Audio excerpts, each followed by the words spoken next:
दोस्तों आज हम एक आज़ाद भारत में सांस लेते हैं क्योंकि अंग्रेजों से हमें 15 अगस्त 1947 को आज़ादी मिली थी। और दोस्तों देश को आज़ाद कराने के लिए ना जाने कितने ही लोगों ने अपना जीवन तक न्यौछावर कर दिया था।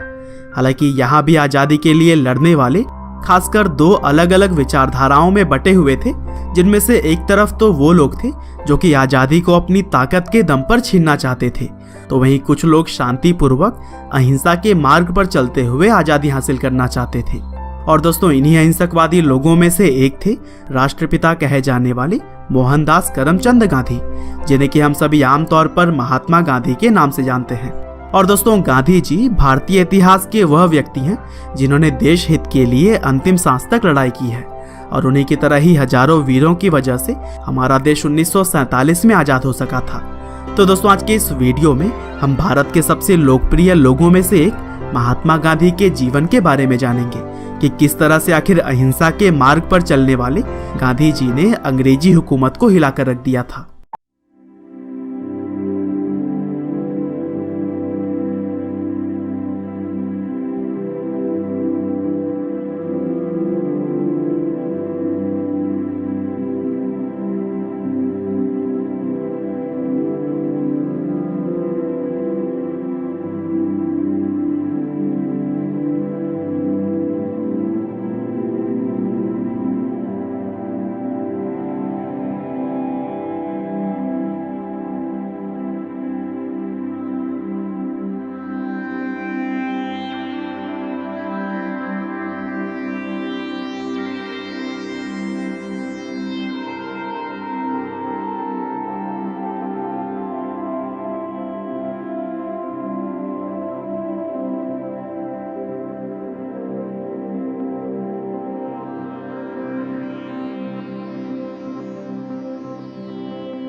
उन्होंने नटाल इंडियन कांग्रेस की स्थापना की थी।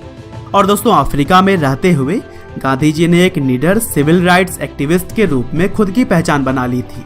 और फिर गोपाल कृष्ण गोखले जो कि इंडियन नेशनल कांग्रेस के एक सीनियर लीडर थे, उन्होंने गांधी जी से भारत वापस आकर अपने देश को आज़ाद करवाने के लिए लोगों की मदद करने की बात कही। और फिर इस तरह से 1915 में गांधी जी भारत वापस आ गए और फिर यहाँ आकर उन्होंने इंडियन नेशनल कांग्रेस ज्वाइन करके भारत की आज़ादी में अपना सहयोग शुरू कर दिया। और दोस्तों भारत के अंदर महज कुछ सालों में ही वह लोगों के चहेते बन गए और फिर अहिंसा के मार्ग पर चलते हुए उन्होंने भारत के लोगों में एकता की गांठ बांध दी। यहाँ तक कि उन्होंने अलग अलग धर्म और जात के लोगों को भी एक साथ लाने का काम किया। और दोस्तों 1922 में गांधी जी ने असहयोग आंदोलन चलाया, जिसके तहत अंग्रेजी चीज़ों का इस्तेमाल भारतीय लोगों ने लगभग बंद ही कर दिया था। और फिर जब यह आंदोलन काफ़ी सफल साबित हो रहा था, तब महात्मा गांधी को 1922 में 2 सालों के लिए जेल भेज दिया गया। हालांकि गांधी जी के जेल जाने पर लोगों के अंदर और भी गुस्सा आ गया, जिसकी वजह से पूरा भारत अब एक होने लगा था। और फिर इसी कड़ी में ही मार्च 1930 में दांडी यात्रा को भी अंजाम दिया गया, जिसमें कि 60,000 लोगों की गिरफ्तारी हुई। और फिर इसी तरह से ही आगे भी गांधी जी के नेतृत्व में क्विट इंडिया मूवमेंट की तरह ही कई और भी आंदोलनों को अंजाम दिया जाता रहा और इस दौरान गांधी जी की बहुत बार गिरफ्तारी भी हुई। लेकिन दोस्तों, महात्मा गांधी के द्वारा लगाई गई चिंगारी अब लोगों के भीतर आग बनकर जलने लगी थी और यही वजह थी कि गांधी जी के साथ साथ बाकी क्रांतिकारियों ने मिलकर 1947 में देश को आज़ाद कराने में अहम रोल अदा किया और फिर 15 अगस्त 1947 को हमारा भारत देश आज़ाद हो गया।